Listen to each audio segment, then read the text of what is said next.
오늘 말씀 속에 조금 헷갈리실까봐 미리 잠깐만 설명을 좀 드립니다.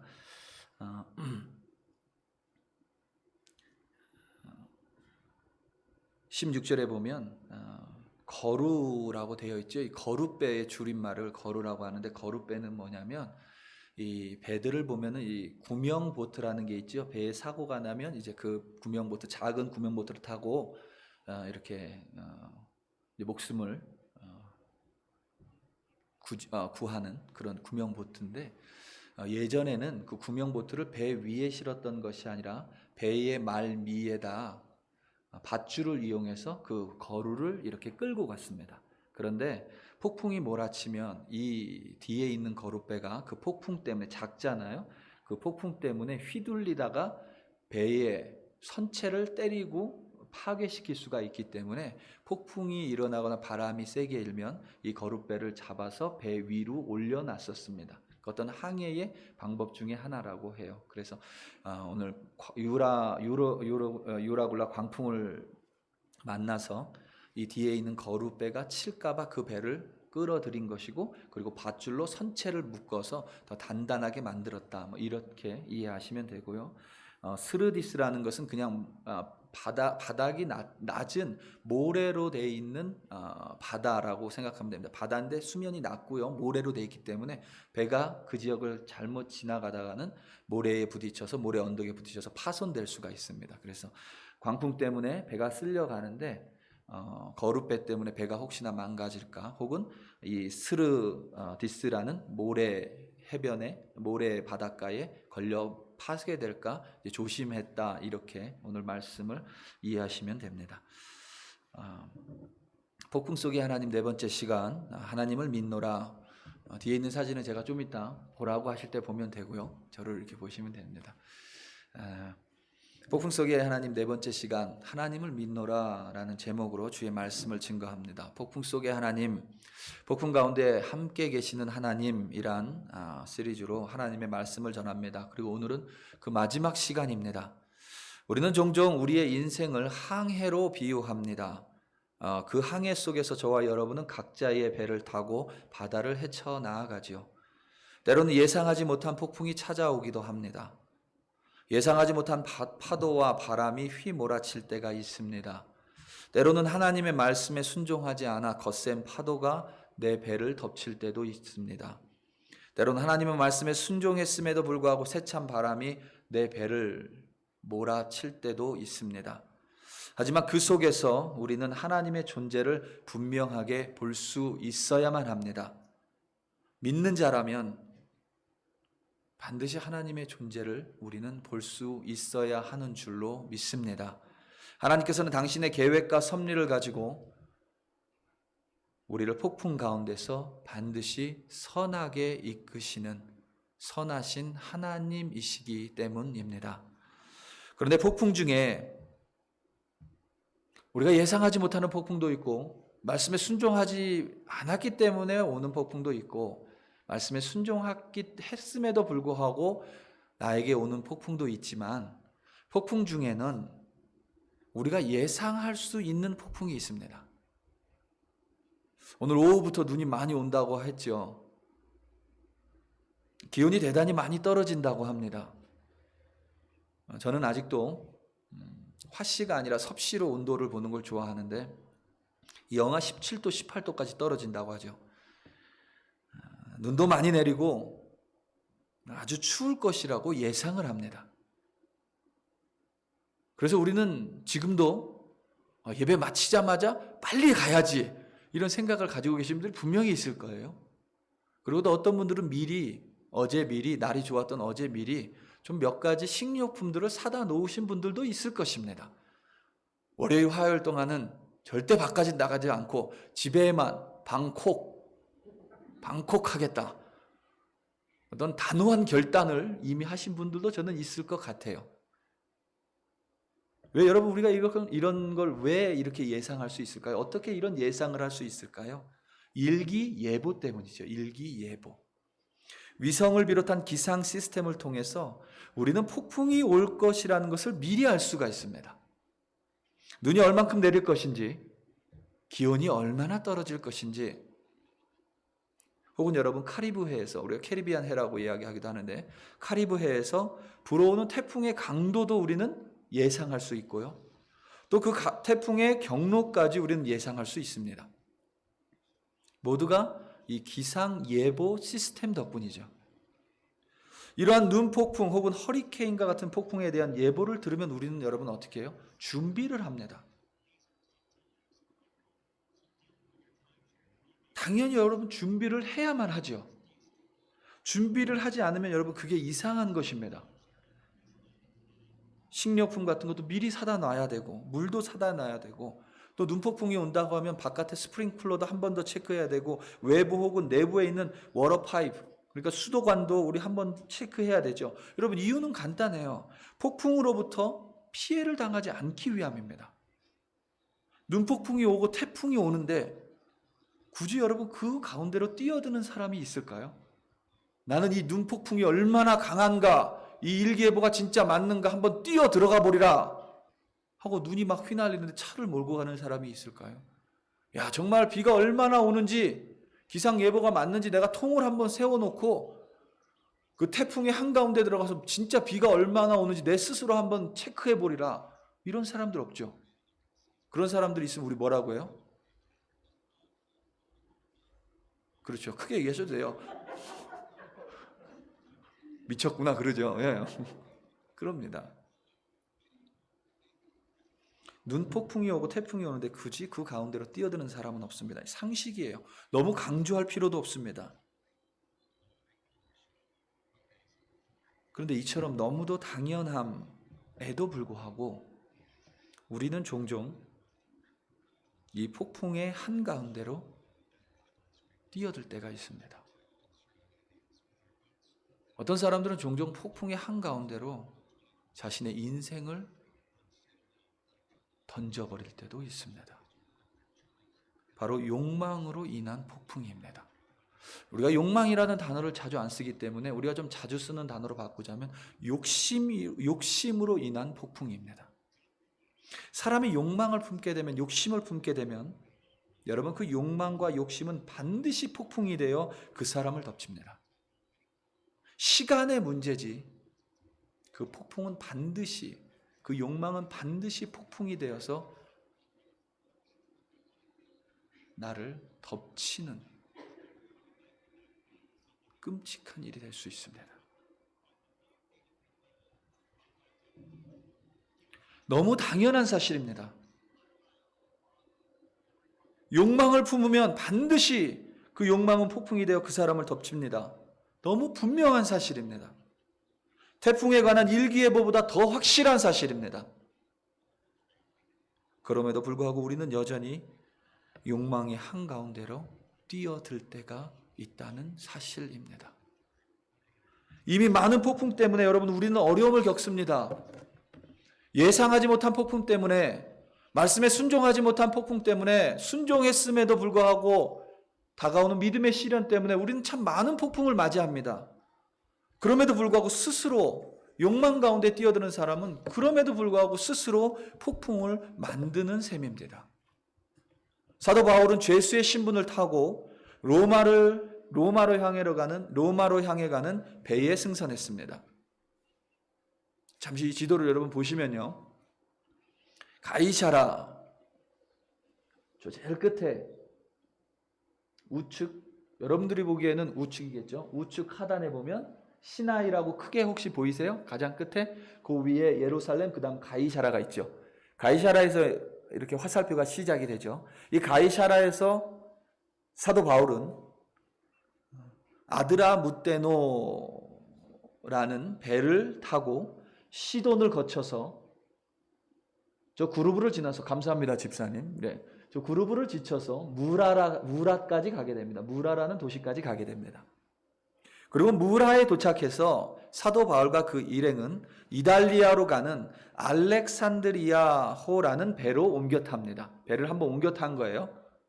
이 알렉산드리아라는 배는 배의 이름처럼 이집트의 알렉산드리아라는 도시에서부터 로마의 이탈리아로 향해 하는 배입니다. 그러니까 지금 무라에서 사도 바울은 알렉산드리오를 탔는데 이 알렉산드리오는 원래 가장 밑에 있는 알렉산드리아라는 도시가 있죠. 집사님 그렇게 내려 알렉산드리아라는 도시가 있죠. 여기에서 출발한 배가 무라를 거쳐서 아가를 지나서 저 바로 로마로 들어가는 항로를 타고 가는 배입니다. 이 알렉산드리아라는 배는 사람을 싣고 나르는 여객선이 아닙니다. 당시의 지중해에는 상업적인 목적으로 이용되는 여객선은 아직 없었습니다. 그러면 대부분의 배는 어떤 배였냐면 양곡, 그러니까 우리가 먹는 곡물을 수송하는 수송선이었습니다. 배에는 곡물을 가득 싣고 그리고 그 배의 그 한편을 따로 이렇게 마련해서 사람들을 싣고 나를 수 있는 여객선의 모습을 좀 갖추고 있었습니다. 당시 로마의 주식은 밀이었겠죠. 빵이었겠죠. 이 이집트 알렉산드리아 지역에서 이집트의 지역에서 대단히 많이 생산되는 밀이 알렉산드리아 도시로 옮겨지고 알렉산드리아에서부터 로마로, 직행이라고 말하면 좀 그렇지만 로마로 바로 이동하는 배가 양곡 수송선이 항상 있었습니다. 백부장 율리오는 그 사실을 알고 있었습니다. 왜냐하면 율리오의 의무 중에 하나가 그 양곡 수송선을 무사히 로마까지 운반하는 것도 있었기 때문입니다. 그러니까 이 알렉산드리아호는 사람을 가득 태운 여객선이 아니라 사람보다는 밀이, 양곡이, 곡물이 더 가득 채워져 있었던 수송선입니다. 사람이 중요한 것이 아니라 이 밀이 더 중요한 거예요. 바울이란가 다른 죄수들, 선원들, 그리고 백부장 율리오와 그의 부하들을 태운 알렉산드리아호가 무라에서 니도까지 항해를 합니다. 보시면 무라가 있고 그 왼쪽에 보면 니도가 있죠. 별로 멀지 않아 보이죠. 그런데 항해를 하는데 바람이 세게 불어옵니다. 지중해의 늦여름에 불어오는 북서풍이라는 강한 바람이 이 알렉산드리아호를 몰아쳤습니다. 그래서 성경에 의하면 간신히 이 니도에 도착했다. 간신이라는 말은 천신만고 끝에 이 니도에 도착했다는 것입니다. 바람 때문에 로마로 바로 갈 수 없다고 판단한 선장은 그레데 섬의 해안을 따라서 간신히 미항이라는 작은 도시에 도착을 합니다. 그러니까 보시면 니도에서 저 아가야를 지나서 아드리아 바다로 바로 올라가는 게 최단 항로죠. 그런데 바람이 너무 세서 저 바다를 갈 수가 없어요. 그렇기 때문에 그레데라는 섬을 끼고 살모네와 라세아를 지나서 미항이라는 항구에 도착을 합니다. 여기까지 가는데도 여러 날이 걸렸어요. 너무 어려운 항로였습니다. 항해였습니다. 왜냐하면 지금으로 말하면 10월 중순쯤입니다. 혹은 10월 하순쯤이에요. 10월 하순 그리고 11월 달부터 겨울에는 지중해는 워낙 바람이 세기 때문에 폭풍이 너무 세기 때문에 배의 항해를 금지했었습니다. 그래서 이 알렉산드리아호는 그 겨울이 되기 전에 하루빨리 로마로 가기 원했습니다. 그런데 예상보다 바람이 너무 거센 거예요. 너무 강한 지중해의 바람이 제대로 된 항해를 하지 못하도록 만들었습니다. 어쩔 수 없이 그레데를 끼고 미항에 도착했습니다. 미항에서 이들은 이제 결정을 해야만 합니다. 무슨 결정을 해야 하냐면 겨울을 나야 되는데 로마까지는 도저히 갈 수가 없는데 겨울을 이제 나야 되는데 그럼 겨울을 어디서 날 것인가 결정을 해야 합니다. 사도 바울은 선장과 선주 그리고 율리오에게 배에 실려 있는 화물과 배뿐만 아니라 우리의 생명까지 자칫 위험할 수 있으니 항해하지 말자고 제안을 합니다. 그러니까 미항에 머물자고 제안을 합니다. 하지만 선장과 선주는 바울의 제안을 거절합니다. 선장과 선주는 미항이 아니라 옆에 있는 베닉스로 가자고 제안합니다. 백부장 율리오 또한 바울의 제안보다는 선장과 선주의 제안을 더 좋아했습니다. 왜 그랬을까요? 미항과 베닉스는 바로 옆입니다. 그런데 왜 베닉스로 가자고 했을까요? 그 이유는 사실 간단합니다. 미항은 작은 도시고 혹시나 태풍이 몰아쳐 배가 부서질까 봐 두려웠기 때문입니다. 배에는 여러분 말씀드린 대로 뭐가 가득 차 있었어요? 양곡이 가득 차 있었습니다. 그 양곡은 뭐예요? 돈이에요. 곡물은 돈입니다. 돈이 가득 차 있었어요. 행여나 미항에 머물러 있다 지중해에서 불어오는 광풍 때문에 이 배가 부서지기라도 하면 그 모든 돈을 다 잃어버리는 것입니다. 베닉스는 미항보다 훨씬 안전한 항구였습니다. 그래서 선장과 선주는 그 돈을 지키기 위해, 곡물을 지키기 위해 미항이 아니라 베닉스로 가자고 제안한 것입니다. 당시에 여러분, 이 선주나 선장은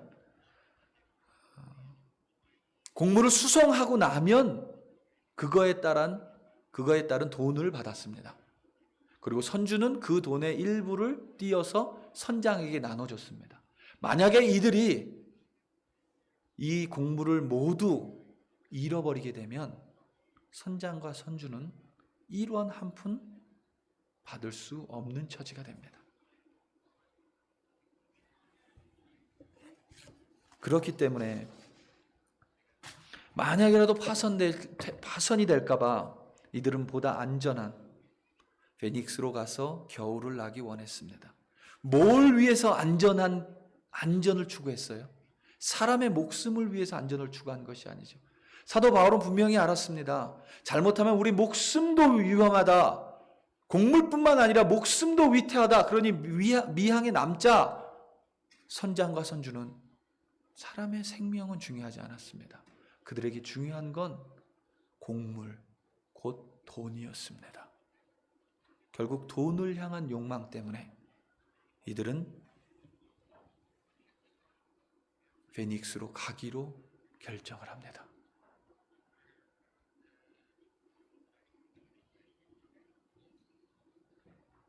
백부장 율리오 또한 양곡 수송에 대한 책임이 있었기 때문에 선주와 선장의 말에 동의하죠. 사람의 생명을 우선했던 바울과는 달리 이들은 돈이 먼저였습니다. 욕심과 욕망이 먼저였습니다. 그리고 이들은 뻔히 보임에도 불구하고 유라굴로라는 폭풍이 될 바로 그 욕망의 한가운데로 뛰어들었습니다. 오늘 말씀 13절과 14절입니다. 남풍이 순하게 불매 그들이 뜻을 이룬 줄 알고 닷을 감아 그레데 해변을 끼고 항해하더니 얼마 안 되어 섬 가운데로부터 유라굴로라는 광풍이 크게 일어나니.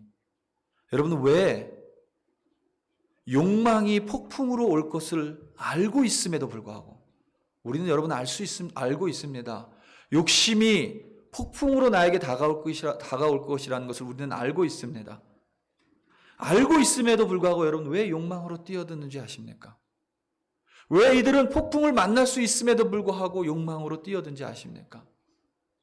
그 욕망이 처음에는 우리에게 달콤함을 주기 때문입니다. 간신히 천신만고 끝에 미항에 도착했지만 미항에서 베닉스를 향해 떠날 때는 남풍이 불었습니다. 순한 남풍이 불었습니다. 마치 자신의 욕망이 이루어진 것처럼 보였습니다. 자신에게 주어질 돈이 이미 두 손에 쥐어진 것처럼 느껴졌을 것입니다. 여러분, 욕망의 달콤함이에요. 마치 아직 잡혀져 있지 않음에도 불구하고 마치 잡힌 것처럼 느끼는 것. 욕망이 주는 거짓이고 욕망이 주는 달콤함입니다. 코로나 바이러스로 인해 여러분 팬데믹이 시작이 되고 경제적으로 좀 어려움을 겪으면서 한국에 신종 재테크라는 것이 성행한 적이 있습니다. 이게 뭐냐면 FX 마진 거래라는 것인데, 원래 FX 마진 거래라는 것은 합법입니다. Foreign Exchange라고 해서 외환 환거래예요. 정상적인 투자입니다. 정상적인 증권사라든가 정상적인 투자 은행을 통해서 하면 이 정상적인 투자예요. Foreign Exchange라는 것이. 그러니까 이제 환율에 따른 이익을 노리면서 환율에 따른 그 차익을 이익으로 삼는 어떤 그런 투자인데, 일부 사설 FX 마진 거래들이 사람들에게 고수입의 투자라고 광고를 하기 시작했습니다. 솔깃한 일부 사람들이 투자를 했어요. 그런데 다들 손해를 봤습니다. 적게는 100만 원, 몇백만 원, 많게는 억까지 손해를 본 사람들이 있었습니다. 투자를 위해 대출을 받은 사람들도 있었습니다. 그런데 이게 이상합니다.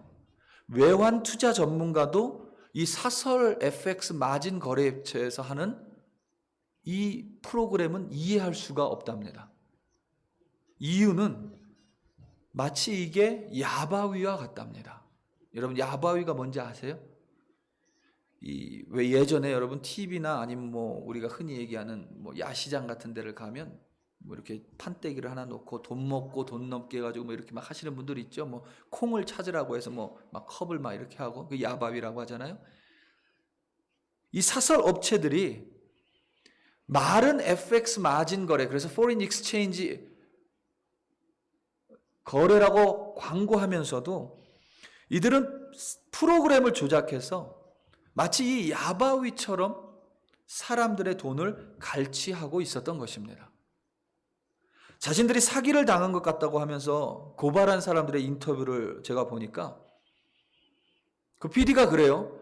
아니, 사기인 것 같은데 이건 그냥 딱 봐도, 여러분 그냥 딱 봐도 웬만한 상식을 갖고 있는 사람은, 여러분 그 게임 아시는지 모르겠는데 그냥 홀짝이에요. 여러분 홀짝이라는 게임 혹시 아세요? 이렇게 해갖고 홀수가 나오면은 이기고, 이렇게 동전해가지고 홀수가 나오면 이기고 짝수가 나오면 이기고. 이건 여러분 뭐예요? 50대 50. 그렇잖아요. 왜 이렇게 사기성이 짙은 프로그램인데 돈을 몇 천씩 투자했습니까? 돈을 왜 몇 억씩 투자했습니까? 왜 대출까지 받았습니까? 그랬더니 이분들이 하는 말이 다 공통적이에요. 뭐라고 얘기하냐면 처음에 몇 번은 이겼습니다. 그래요. 처음에 몇 번은 이겼습니다. 처음에 몇 번은 돈을 딴 거예요. 그러니까 돈을 계속 잃으면서도 그게 생각나는 거예요. 다시 따겠지. 또 따겠지. 내가 잃은 거 다시 다 따겠지. 그게 뭐예요? 욕망의 달콤함이에요. 갖지 못한 걸 가질 수 있는 것처럼 해주는 것. 이 달콤함 때문에 폭풍이 올 것을 알고 있음에도 불구하고 우리는 종종 욕망 속으로 뛰어듭니다. 선주와 선장 율리오의 욕망 때문에 찾아온 유라굴로라는 폭풍은 광풍이라고 불릴 만큼 강력했습니다. 여러분, 우리의 욕망, 우리의 욕심 때문에 찾아온 폭풍은 마치 광풍과 같습니다. 광풍처럼 강력합니다. 여러분, 광풍을 한자로 미칠 광자에 바람풍을 쓰죠. 미친 바람이에요. 미친 듯이 부는 바람입니다. 사람을 미치게 하는 바람입니다. 모든 것을 파괴하는 바람입니다. 오늘 말씀 18절부터 20절 말씀입니다. 우리가 풍랑으로 심히 애쓰다가 이튿날 사공들이 짐을 바다에 풀어버리고 사흘째 되는 날에 배의 기구들을 그들의 손으로 내버리니라. 여러 날 동안 해도 별도 보이지 아니하고 큰 풍랑이 그대로 있음에 구원의 여망마저 없어졌더라.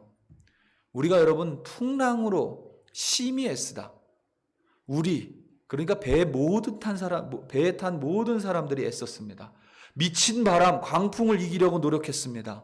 하지만 아무것도 할 수가 없었습니다. 결국 모든 짐을 바다에 내다 버립니다. 여러분, 이게 무슨 짐이겠어요? 옷가방 아니겠죠? 뭐 제수들이 무슨 옷이 있었겠어요? 군인들이 옷가방이 있으면 여러분 얼마나 크겠습니까? 아니죠. 배에 실려 있는 곡물들을 내다버리는 것입니다.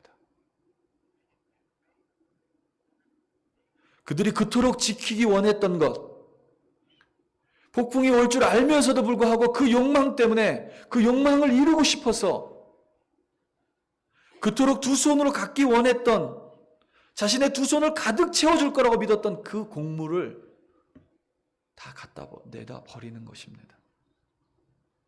뿐만 아니라 배의 기구들도 다 갖다 버립니다. 배의 기구들은 선장과 선주의 재산이죠. 양곡과 관계없이 그들의 재산입니다. 그런데 곡물이라는 욕망과 관계없는 그들의 재산조차 그 욕망 때문에 몰아닥친 광풍 앞에서는 모두 내다 버려야만 합니다. 모두 파괴가 됩니다. 여기서 끝이 아니죠. 구원의 여망마저 파괴했습니다.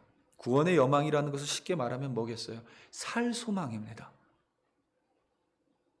욕망으로 인한 유로굴라 광풍은 단순히 사람들의 재산, 사람들의 돈만 파괴한 것이 아니라 살 소망까지도 파괴해버립니다.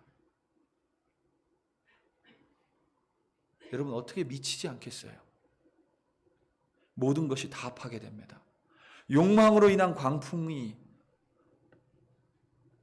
내 욕심도 깨버리고 내 재산도 깨버리고 내 생명도 깨트려 버립니다. 이처럼 여러분 무섭습니다. 그런데 여러분 더 무서운 것이 있어요. 진짜 무서운 것이 있습니다. 내 욕망으로 인한 폭풍은 반드시 나와 무관인 사람, 다시 말하면 무죄인 사람에게까지 그 피해를 고스란히 입힌다는 사실입니다. 나만 파괴하면 여러분 괜찮아요. 내 욕망 때문이잖아요. 나에게만 살 소망이 끊긴다면 괜찮습니다. 인과응보잖아요. 우리는 그것을 어떻게 보면 당연히 여깁니다. 그런데 내 욕망 때문에, 내가 욕망의 한가운데로 뛰어들었기 때문에 찾아온 유라굴라 광풍은 결코 나만 깨트리지 않습니다. 내 주변에 있는 무죄한 사람들까지 깨트립니다. 내 주변에 있는 순전한 사람들까지 무너뜨립니다. 이 배에는 욕망으로 사로잡힌 선장과 선주만 있었던 것이 아니죠.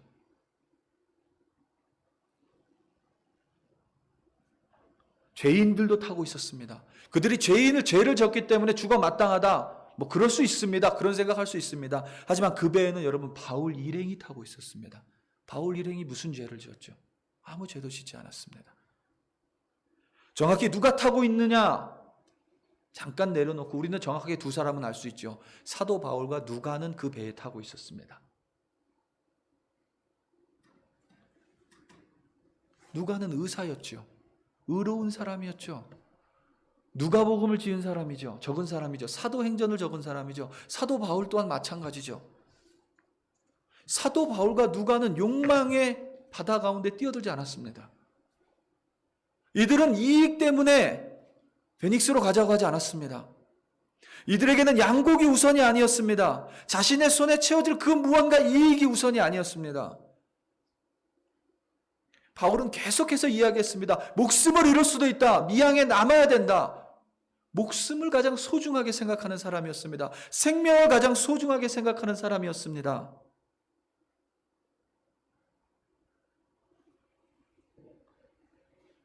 사도 바울 또한 욕망을 가질 수 있었습니다. 나는 빨리 로마에 가야 돼. 하루빨리 로마에 가서 거기 가서 복음 전해야 돼. 하루빨리 거기 가서 하나님의 말씀 전해야 돼. 그 또한 하나님의 뜻이 아니었다면 바울의 욕망일 수 있죠. 그런데 바울은 이 욕망으로 뛰어들지 않았습니다. 바울에게는 생명이 먼저였습니다. 자신의 생명뿐만 아니라 배에 승선한 모든 이들의 생명을 먼저 위했습니다. 그럼에도 불구하고 다른 이들의 욕망 때문에, 선장과 선주의 욕심 때문에 누가와 바울 또한 광풍을 만나게 됩니다.